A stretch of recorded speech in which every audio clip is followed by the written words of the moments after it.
aretina mamenatra mampitokamonina ary miteraka fanilikiliana ny aretin'ny fahavakisany tatavy na mamany lava fantatra amin'ny fiteny frantsay hoe fistule obstétricale. Faritra ahitana tranga betsaka any Androsy Anosy tsy manambady ny ankabeazan'ny tratry ty aretina ity any amin'ny toerana iny. Izy zany tsy niala fa zaro niala satria tsy maintsy niperaka tamin'ny tiray aman-dreny korona fa nibevoka le taorina fito vola raha mibevoka le tsy nifankahita zahay fa raiky mety tsy niala eky zany na rety mafy be nahazo fa no tsy nifankahita zahay tsy nifankahazo relation zahay resaky telefôny.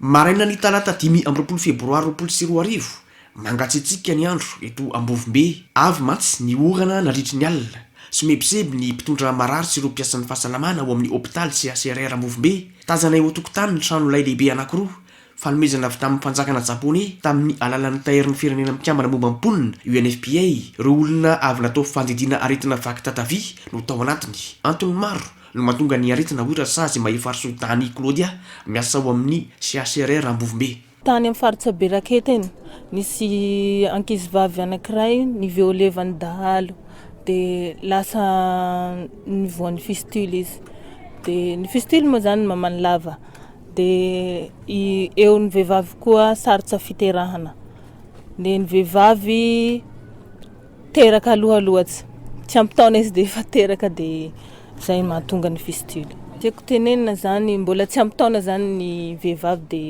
efa mitondra voka de teraka nefa tsy tokony mbola tsy ho teraka zany izy mbola tokony hoe anao opération atao opération césarienne zany ro mety amin'ny fa tsy tafavoaky ny par voie basse de mandeha any amin'ny renin-jaza reny izy de nefa tsy tokony andeha amin'ny renin-jaza izy fa andeha amin'ny dokotera de dokotera mahafantatsa azy na rasa azy mahafantatsa ny tokony atao anazy. Madame Flantsoa 17 taona de izy io 20 taona izy no efa nanomboka narary fa ny azy zany tsy hoe izy niteraka no nahatonga ny azy fa efa avy any izy mbola kely no efa tsatsan'le aretina de aty aorina izy niteraka de teraka ny zanany voalohany no tamin'ny sipa de après an'izay izy nietsika an'izay ny aretina niomby de nandehabe de tafarany taty izy no nanambady de teraka kambana de nandeha niomby le aretina de lasa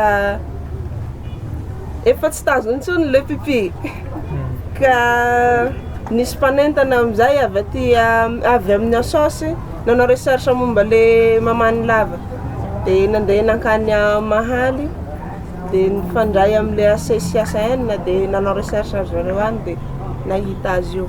Ambanivohitra no petsaka de tsisy dokotera de mandeha amin'ny renin-jaza reny de reny tsy de mahalala hoe atahoana ty fa rehefa hataony hoe teraka de alefany zany teraka eo miteraka nefa tsy tafavoaky ny zaza de tsy maintsy mila moyen entina anjozy any amin'ny dokotera de tsy maintsy opérena nefa tsy avy le zaza.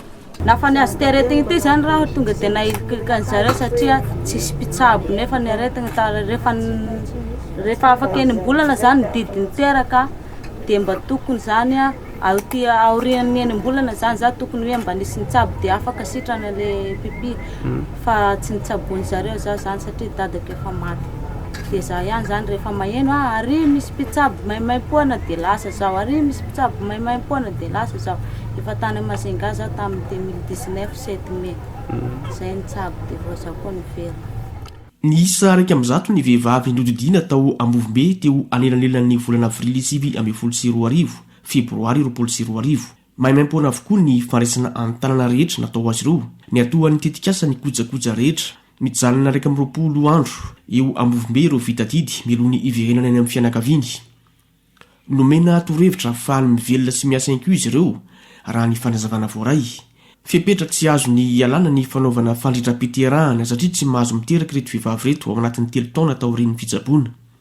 Akoatra ny fandraisana an-tanana ny aretina mamany lava na matsy ara-pitaovana ny hôpitaly inko ny Japonais nomena panneau solaire ny CACRR isoroana ny fahatapahan'ny asa fitsaboana mandritra ny fotoanan'ny délestage. Teo koa ny fampitaovana ny efitrano fiterahana sy fandidiana.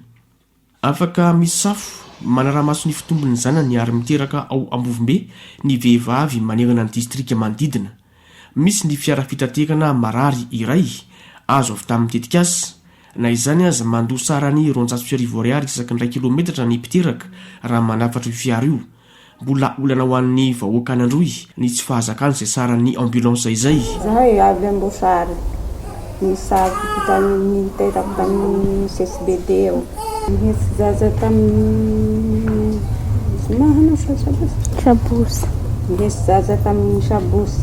Fa tokony niteraka tamin'ny Sabosy hariva ho ny rasazy.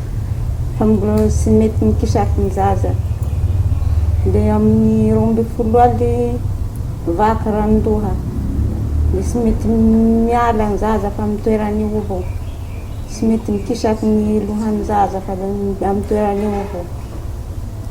De manao hoe fa polisy teraka nefa sy mizoso ny zaza iny boko ao. De natao randrasazy amizay de amin'ny lahady amizay zahay vao naleva. Voatery mandeha sarety na dia tongotra na miafy amin'ny taxi borosy ny mpiteraka. Io anefa ny mahatonga azy ireo tara vao tonga any amin'ny toeram-pitsaboana. Mitarika ao amin'ny tsy fahazoana ny zaza na aretina vaky tatavy izay fahatarana izay. Mitoy ny tetikasa ho an'ny tapany atsimon'ny nosy. Anomboka ny 2 avrily 2024 ny famatsim-bola avy amin'ny gouvernement an'i Japon ka ny UNFPA no mpanatanteraka ny asa. Mahazo tombotso kosa ny ministeran'ny fahasalamam-bahoaka ary ireo vehivavy any ifotony. Ny fampienana ny tapafatresan'ny reny sy ny zaza, ny fitsaboana ny aretina mamany lava ary ny ady amin'ny herisetra mifototra amin'ny mahalasy ny mahavavy no ifantohana.